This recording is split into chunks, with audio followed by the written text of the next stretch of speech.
The meaning of the word hiking took a rather long path for it to reach the meaning we understand today. The following is an excerpt from Ramble On, A History of Hiking. During the last decade of John Muir's life, the term hiking was just beginning to see usage as a word to describe the act of tramping through the woods. Muir, however, hated the word. Prior to the 20th century, the expression was a pejorative, or was used to describe walking in a vigorous manner, which Muir absolutely despised. To him, it meant to hurry, thus completely missing the point of immersing oneself in nature. In his book, The Mountain Trail and Its Message, published in 1911, Albert Palmer relayed a conversation he once had with Muir, which stated, "One day as I was resting in the shade, Mr. Muir overtook me on the trail and began to chat in that friendly way in which he delights to talk with everyone he meets. I said to him, 'Mr. Muir, someone told me you did not approve of the word hike. Is that so?' His blue eyes flashed, and with his Scotch accent he replied, 'I don't like either the word or the thing. People ought to saunter in the mountains, not hike.'" Palmer may have provided a definition of what it meant to hike at that point. In the same book, he asserted that there are always some people in the mountains who are known as hikers. They rush over the trail at high speed and take great delight in being the first to reach camp and in covering the greatest number of miles in the least possible time. They measure the trail in terms of speed and distance. Perhaps that was an accurate description. On the other hand, it's possible he may have conveyed a meaning that was already in the process of becoming outdated. Over the years, many terms have been used to describe the act of walking in nature, such as hiking, rambling, sauntering, tramping, wandering, strolling, ambling, roaming, traipsing, marching, and trekking. The first English term to describe this act was likely rambling. The word originally meant to wander or roam aimlessly, but eventually evolved to describe hiking. The expression was widely used in England through the 19th century. It was also used in America for a while, though much less frequently. While rambling is still occasionally used in the United Kingdom, it's now mostly viewed as an old-fashioned term. Walking, hill walking, fell walking, and even hiking are more commonly used. Fell walking, a word used to describe hiking in the mountains, comes from the English word fell or fjall, which is an Old Norse term that means mountain. In Victorian England, during the mid-1800s, wandering vagrants were derogatively known as tramps, a word that would eventually refer to hikers, and is now used by New Zealanders to describe backpacking. While tramping was widely used in America to describe hiking in the late 1800s and early 1900s, both John Muir and Henry David Thoreau were fond of using the term saunter. Webster's Ninth New Collegiate Dictionary, published in 1985, indicates that use of the word hike dates back to at least 1809. However, it had a different connotation at that time.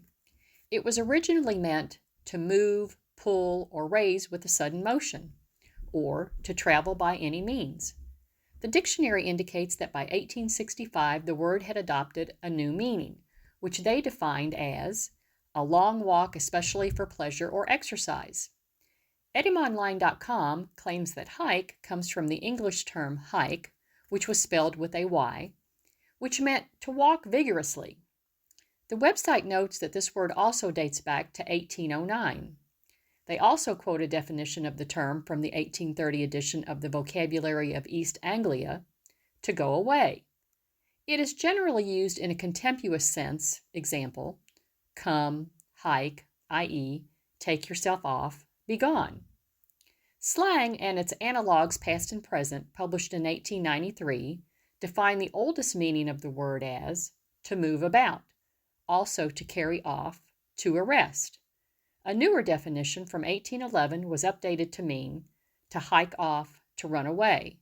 The slang dictionary then provided an example of a more contemporary use of the term, citing a quotation from the February 2, 1884 edition of the Daily Telegraph.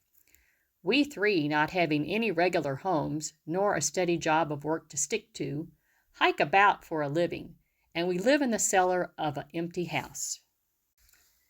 It appears the meaning of the word hike began to evolve during the Philippine-American War. This conflict began shortly after the conclusion of the brief Spanish-American War in 1898, which involved Cuba, Puerto Rico, Guam, and the Philippines. Just weeks after the Spanish were expelled from the Philippines, fighting broke out between U.S. soldiers and Filipino nationalists. An article with the title, "The Vocabulary of the Philippines," published in the August 19, 1899 edition of the Criterion, a weekly New York-based literary magazine, began with this highly illuminating passage. It reads as follows. Now that the volunteers are returning from the Philippines, there is trouble ahead for the dictionary makers. It is a peculiarity of American slang that it is at once so concise, picturesque, and graphic that most new words of this kind eventually force their way, despite dissent, into the lexicon. The volunteers will bring back with them so many brand new expressions of this character that their vocabulary may prove all but incomprehensible. For the convenience of people who have not had the advantage of recent Philippine travel, and also for the future reference of our lexicographers, a short glossary with comments may be valuable. One of the words most commonly used in this new dialect is hike. Its derivation is doubtful, but its descriptive power great and swift. To hike means to travel with amazing speed. It is generally used to give some idea of how fast the Filipinos can run when defeated in battle. Incidentally, hiking is a term applied to the speed which American soldiers are obliged to develop when trying to catch the fleeing Filipino. So in a more general way, hiking is applied to any swift and fatiguing travel, while a hiker is obviously a man of hustling and enduring powers. A review of several military-related publications from this era corroborates these definitions. Moreover, a comment in the March 2, 1901 edition of the Army and Navy Journal confirms that the terms were new to the broader civilian population in America. Some time ago, we referred to hike and other expressive words which our boys in the field have added to our vocabulary. It appears that soldiers use the term hiking to distinguish their mode of travel in this foreign land from traditional marching. As the fighting escalated, the Filipinos began engaging U.S. troops in guerrilla-style warfare. As a result, U.S. soldiers were forced to bushwhack through dense jungles, grasslands, swamps, and rice paddy fields. There are also several references to hiking along rugged mountain trails. What's important to note is that both hike and hiking were scarcely used before the war, but quickly became part of the American lexicon in the years that immediately followed. Within a decade or so, the terms basically took on the meaning that we understand today. You can see how the definition evolved over a very short period of time. The 1903 edition of Supplement to a Standard Dictionary of the English Language defined hike as the act of hiking, a weary journey on foot. The 1911 edition of Webster's New International Dictionary defined hike as the act of hiking, a tramp, march.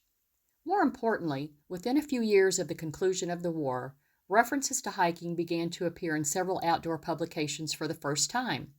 The words hike and hiker were first used in the Sierra Bulletin, the Journal of the Sierra Club, in 1905. A passage from this edition obviously reflects the sentiment of John Muir. It reads as, "There is the aristocrat of leg and lung, the hiker, so-called, who walks up perpendicular cliffs like a fly, never misses the trail, and always reaches camp first. He is harmless, but is not generally loved, for he is a little overbearing and given to much talking of a certain catalogue of hours and distances which he keeps in his mind and calls his record." We see additional uses of the three hiking-related expressions in subsequent issues of the Sierra Bulletin. Other examples of early usage of the terms include an article about a Sierra Club hike in the August 6, 1909 edition of the California Weekly.